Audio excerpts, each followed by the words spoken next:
To call extremely racist questions for British people. Hello there, YouTube. This is a video response to Shoob17, an amusing bloke with, as you've seen, racist questions for British people. I shall do my best to answer them.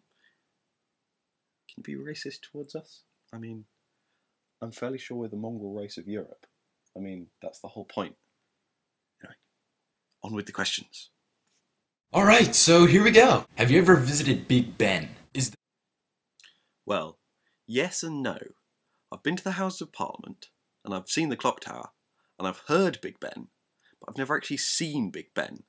And it's not because my eyes are that bad, but Big Ben's actually the bell inside the clock tower, and you have to go upstairs to see it, and I haven't.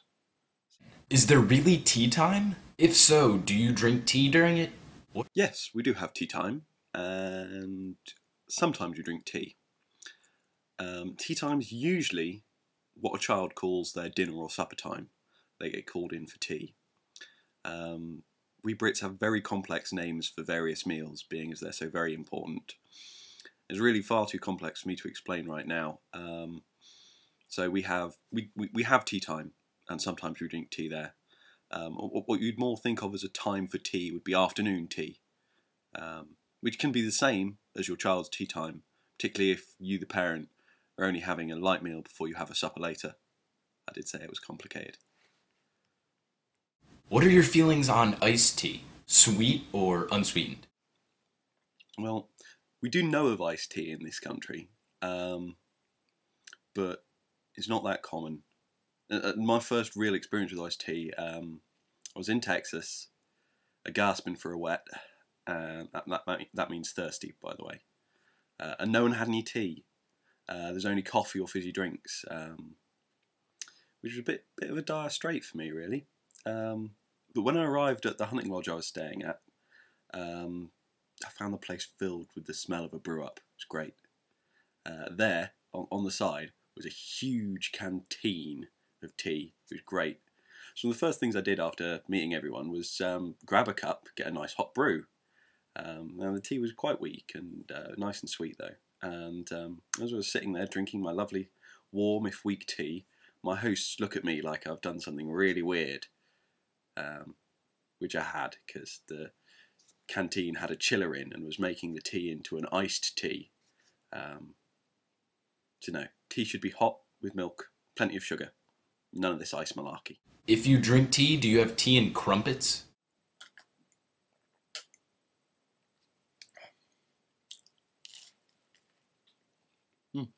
What? What? What is a crumpet, anyway? This is a crumpet. It's a mixture of flour and water and yeast, and it's quite delicious. You toast them, and you can put a variety of toppings on, but I'm of the opinion that the best topping is still just plain butter. They're really tasty. What do your schools teach about the American Revolution? Nothing, as far as I can tell. I never did, and the school curriculum doesn't say you do it at all during any of the mandatory history you have to do, or as an option in the optional history you do in GCSE and A-level, which would be high school equivalent, and the few years of college as well, actually, for A-levels. And yeah, we've oppressed countries far more recently and more importantly than America. We don't really care that much. On the 4th of July, is the country of Britain, England, UK upset? How do you feel? Okay, for starters, it's the United Kingdom of Great Britain and Northern Ireland. Countries within Great Britain are England, Wales, and Scotland. So, yeah. And as I said, we're not that upset. We don't. How do you feel about Australia and all the other countries that Britain, England, UK used to own? Ah, the Commonwealth. Yep, the successor to Empire. It's pretty good. It's nice to be part of a group of nations that at least have, not everyone speaks English in them, but English is a get-buyable language in all of them, and there's generally some semblance of democracy and order rather than complete anarchy. Quite a lot of them have got a fair bit of industrialisation. And best of all, we get all their nice foods in our tiny little island. And in Australia's case, lots of pretty barmaids. So it could have turned out a lot worse. I mean, look at pretty much any other form of the colonial possession. Are you upset that a lot of popular American TV shows came from British shows like The Office and America's Got Talent? Nah, it's alright. I mean, it's just because Americans want proven moneymakers rather than trying something new. That's why they just get stuck with repetitive, formulaic shows instead of trying new things. And that's why they need us to come up with new formulas. That said, a lot of American versions of British shows really suck. How do you feel about the Beatles? Do you say They're okay. We're not all Beatle mad. I mean, personally, I'm more of a Kinks fan than the Beatles, but very influential band.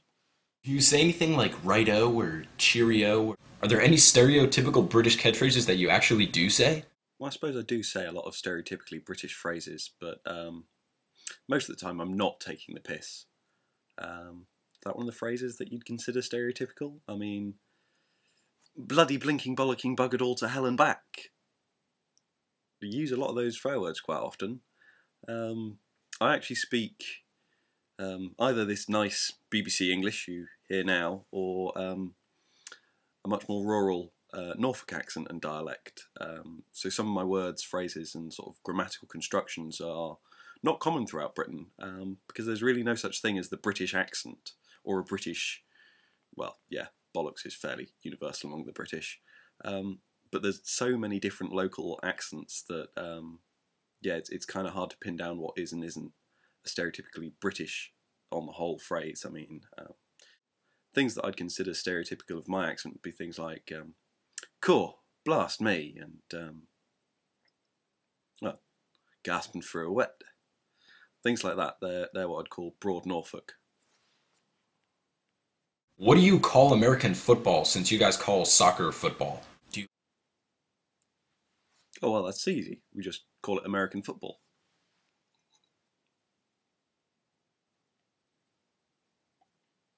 Okay, I lied. We actually call it wussy ball because it's a wussy version of rugby. I mean, armour. Who needs armour to play a... do you have a pair of knickers?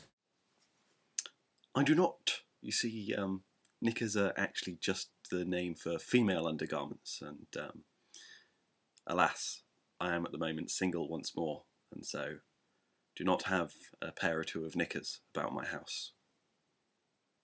Do you actually wear them if you have a pair? Do I wear them? Next question. Do you eat fish and chips? Yes, we really eat fish and chips quite often. I'd say we love fish and chips, because it's not chips like American chips. It's chips as in the bigger, more manly version of fries chips. Nice bit of fish, bit of plaice, haddock maybe, bit of ray. We don't eat cod or skate much now. Bit like eating an endangered species, but ooh, or we could have meat pie gravy and chips. Ooh, but fish and chips and mushy peas. Mushy peas. I know in America we make fun of British accents. In Britain, do you make fun of American accents? I mean, you... Oh, of course we make fun of the American accent. I mean, yeah, we make fun of sort of your classic redneck slurred accent, and the hillbilly drawl we make fun of as well, but we also make fun of sort of the annoying Valley Girl accent, and that really sort of rude New Yorker accent, and the gangster style accent as well. That they all get the piss taken out of them quite a lot. In fact, Americans do, just in general.